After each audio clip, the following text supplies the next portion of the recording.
ಮಡಿಕೇರಿಯಲ್ಲಿ ಕೈದಿಗಳ ನಡುವೆ big fight. ಕೈದಿಯನ್ನ ಚಾಕು ಇರಿದ ಇನ್ನೊಬ್ಬ ಕೈದಿ.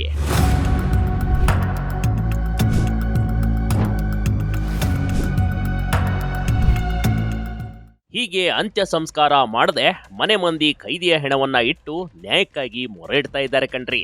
ತಪ್ಪಿತಸ್ಥ ಕೈದಿಗೆ ಶಿಕ್ಷೆ ಆಗುವವರೆಗೂ ಅಂತಿಮ ಸಂಸ್ಕಾರ ಮಾಡೋದಿಲ್ಲ ಅಂತ ಕುಟುಂಬವೊಂದು ಕುಡಿದುಕೊಂಡಿದೆ.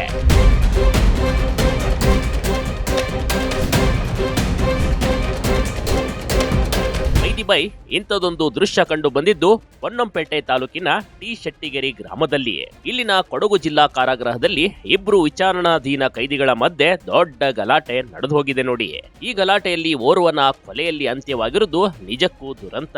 ಈ ಘಟನೆಯಲ್ಲಿ 26 ವರ್ಷದ ಹೇಮಂತ್ ಮೈಸೂರಿನ ಆಸ್ಪತ್ರೆಯಲ್ಲಿ ಬುಧವಾರ ಮೃತಪಟ್ಟಿದ್ದ ನೋಡಿ.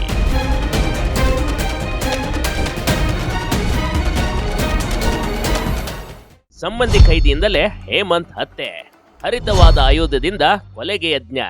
ಹೇಮಂತ್ನ ಸಂಬಂಧಿ ಕಳೆದ 2 ವರ್ಷಗಳಿಂದ ಜೈಲಿನಲ್ಲಿದ್ದ ನೋಡಿ. 36 ವರ್ಷದ ರಾಜೇಶ್ ಹರಿತವಾದ ಆಯುಧದಿಂದ ಹೇಮಂತ್ ಮೇಲೆ ಮಾರಣಾಂತಿಕ ಹಲ್ಲೆ ಮಾಡಿದ್ದ. ಗಾಯಗೊಂಡಿದ್ದ ಹೇಮಂತನನ್ನ ಮೈಸೂರಿನ ಜಿಲ್ಲಾಸ್ಪತ್ರೆಗೆ, ರಾಜೇಶ್ನನ್ನ ಮಡಿಕೇರಿಯ ಜಿಲ್ಲಾಸ್ಪತ್ರೆಗೆ ದಾಖಲಿಸಲಾಗಿತ್ತು. ಆದ್ರೆ ಚಿಕಿತ್ಸೆ ಫಲಿಸದೆ ಹೇಮಂತ್ ಸಾವನ್ನಪ್ಪಿದ್ದಾನೆಂದು ಪೊಲೀಸರು ಮಾಹಿತಿ ನೀಡಿದ್ದಾರೆ.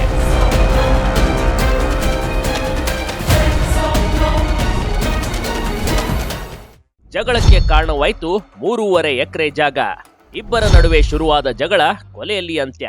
ಟಿ ಶೆಟ್ಟಿಗೆರೆ ಗ್ರಾಮದಲ್ಲಿ 3.5 ಎಕರೆ ಜಾಗಕ್ಕೆ ಸಂಬಂಧಿಸಿ ಈ ಇಬ್ಬರ ಕುಟುಂಬಗಳ ನಡುವೆ ಈ ಹಿಂದಿನಿಂದಲೂ ವಿವಾದ ಇತ್ತು ಕಣ್ರಿ.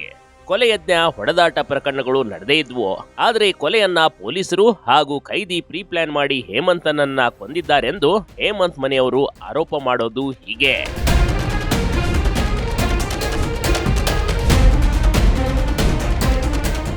ಸದ್ಯ ಜೈಲಿನ ಅಧಿಕಾರಿಗಳು, ಪೊಲೀಸ್ ಅಧಿಕಾರಿಗಳು ಮತ್ತು ಕೊಲೆಗೆ ಕಾರಣವಾದ ಕುಟುಂಬದ ವಿರುದ್ಧ ಕ್ರಮ ಕೈಗೊಳ್ಳಬೇಕು. ಸ್ಥಳಕ್ಕೆ ಹಿರಿಯ ಪೊಲೀಸ್ ಅಧಿಕಾರಿಗಳು ಭೇಟಿ ನೀಡಬೇಕೆಂದು ಹೇಮಂತ್ ಕುಟುಂಬ ಪಟ್ಟು ಹಿಡಿದು ಕುಳಿತುಕೊಂಡಿದೆ ನೋಡಿ. ಅಲ್ಲಿವರೆಗೂ ಮೃತದೇಹದ ಅಂತ್ಯ ಸಂಸ್ಕಾರ ಮಾಡೋದಿಲ್ಲ ಅಂತ ಆಕ್ರೋಶ ಹೊರಹಾಕಿದ್ರು. ಖುದ್ದು ಪೊಲೀಸ್ ಅಧಿಕಾರಿಗಳು ನ್ಯಾಯ ಕೊಡಿಸುವ ಭರವಸೆ ನೀಡಿದಾಗ ಅಂತ್ಯ ಸಂಸ್ಕಾರ ನಡೆದಿದೆ ಎನ್ನಲಾಗ್ತಾ ಇದೆ. ಆದ್ರೆ ಕೊಲೆಗೆ ಆಸ್ತಿ ವಿಚಾರಣೆ ಕಾರಣನಾ ಅಥವಾ ಬೇರೆ ಕಾರಣ ಏನಾದ್ರೂ ಇತ್ತಾ ಅಂತ ತನಿಖೆ ಆಗಬೇಕಾಗಿದೆ. ಅಲ್ಲದೆ ಅಷ್ಟೊಂದು ಪೊಲೀಸರ ಹೈ ಸೆಕ್ಯೂರಿಟಿ ಮಧ್ಯೆಯೂ ಈ ಗಲಾಟೆ ಆಗಿರೋದು ಪೊಲೀಸರ ಲೋಪವೂ ಎದ್ದು ಕಾಣುತ್ತಿರೋದು ಸ್ಪಷ್ಟ. Big TV Karnataka, Kodagu.